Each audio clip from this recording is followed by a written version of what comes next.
जिंदगी की रफ्तार बहुत तेज है और पलक झपकते ही आपका ऊपर का टिकट कट सकता है। कोई भी हादसा हो सकता है और ऐसे में आप जो कदम उठाते हैं उसी से जिंदगी और मौत का फैसला होता है। तो बताइए, ऐसे में आप क्या करेंगे? सर, अपने आप को टेस्ट करके देखिए। क्या आपके अंदर वो जज्बा है जो जिंदा रहने के लिए जरूरी है? तो आइए जानते हैं डू और डाई में। डेजर्ट आइलैंड पर शिप फंस गई है। शिप डूब रही है। ये एक तूफान में बुरी तरह फंस गई है।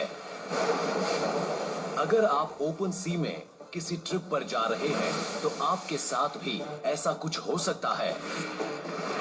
लेकिन यूएस कोस्ट गार्ड के मुताबिक पानी में सबसे बड़ा खतरा होता है दूसरी बोट्स का।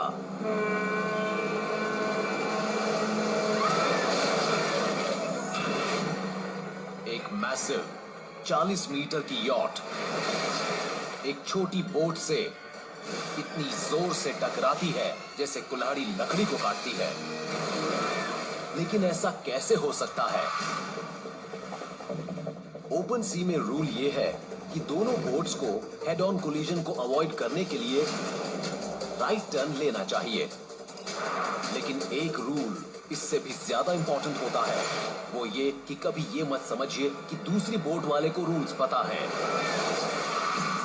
सोचिए, अगर आप इस स्मॉलर बोट के डेक पर हो और इस कोलिजन में बस कुछ ही सेकंड्स बचे हैं। अब आपको सोचना है डू और डाई।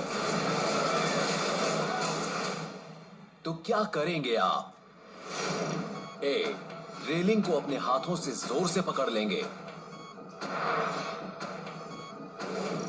बी, डेक पर नीचे की तरफ बैठ जाएंगे। या सी, अपनी जान बचाने के लिए बड़ी बोट पर जंप लगा देंगे।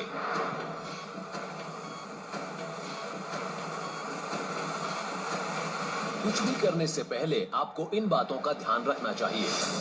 आप एक बोट पर हैं जो टकराने वाली है। एक 40 मीटर की यॉट से मौत बस कुछ ही सेकंड्स की दूरी पर है। ये आपके लिए अच्छा नहीं है क्योंकि आप छोटी शिप पर हैं और सबसे ज्यादा चोट आपको ही लगेगी।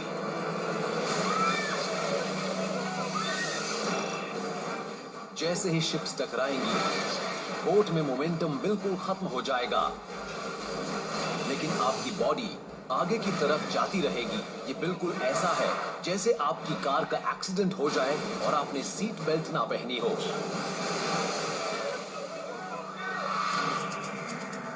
लेकिन आपको सिर्फ इस झटके से ही नहीं बचना, आपको खुद को सामने वाली बोट के नीचे दबाव की तरफ, वो तकरीबन 5 मीटर का है और उसी हाइट पर है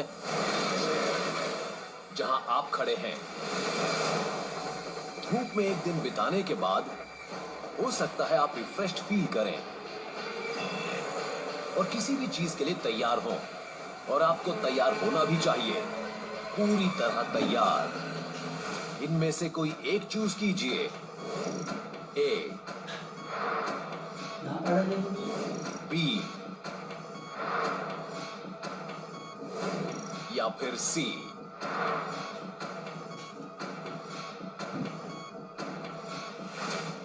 तो क्या करेंगे आप?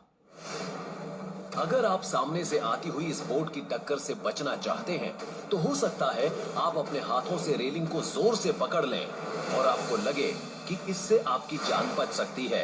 लेकिन क्या आपको पता है कि बोट पर आने के बाद से आपकी बॉडी वीक होती जा रही है? इस फिनोमिनन को बोटर्स हिप्नोसिस कहते हैं। रिसर्च ने यह बताया है कि अगर आप 4 घंटे सन, विंड और रॉकिंग वेव्स के बीच रहते हैं तो आपकी बॉडी फटीग हो सकती है। आपको शायद इस टक्कर से पहले ये पता भी नहीं चलेगा कि आप कितने वीक हो गए हैं। और उस वक्त अगर आप ये सोचेंगे कि आप रेलिंग को जोर से पकड़ सकते हैं तो ये गलत होगा। अगर आपने ये रिस्क लिया तो हो सकता है कि इस टक्कर के बाद आप सीधे नीचे गिर जाएं।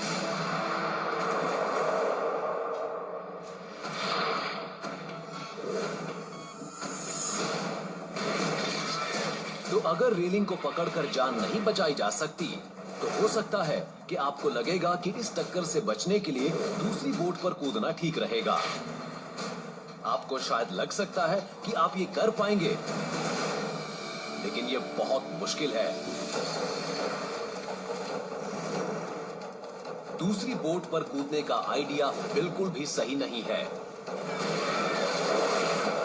और उसकी वजह यह है कि बोट ऊपर नीचे मूव कर रही है और आप जिस डेक पर खड़े हैं वो अचानक रुकने वाला है। हो सकता है कि आप पूरी जंप मार भी ना पाएं और बीच में ही गिर जाएं। इस तरह की जंप मारने से पहले एक एक्सपर्ट स्टंटमैन भी 2 बार सोचेगा। थ्योरेटिकली तो ये पॉसिबल है, लेकिन इसके लिए आपकी टाइमिंग मिलीसेकंड तक परफेक्ट होनी चाहिए, लेकिन ऐसा नहीं हो सकता और उसकी वजह है पोर्टर्स हिप्नोसिस की वजह से आपकी स्ट्रेंथ का कम हो जाना। इससे आपका रिएक्शन टाइम इतना स्लो हो जाएगा जैसे आपने ड्रिंक ले रखी हो। तो अगर आपने ये जंप मारी तो हो सकता है कि ये जंप आपकी जान ले ले।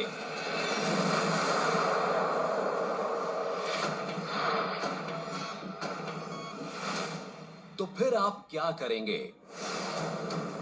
अगर आपकी टक्कर एक बड़ी बोट से होने वाली है और आपकी जान जा सकती है तो डेक पर नीचे की तरफ बैठ जाइए। इससे आपका सेंटर ऑफ ग्रेविटी नीचे हो जाएगा और आप पानी में गिरने से बच जाएंगे।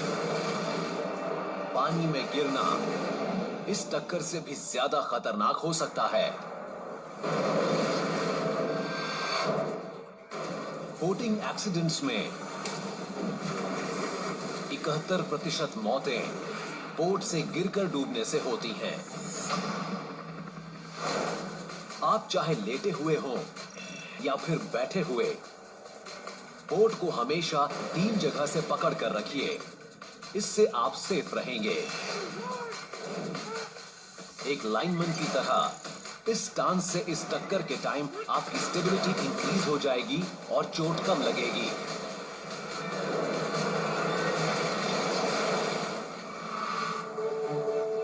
खुशकिस्मती से इस बोट पर ज्यादातर लोग नीचे डेक के पास ही बैठे हुए थे।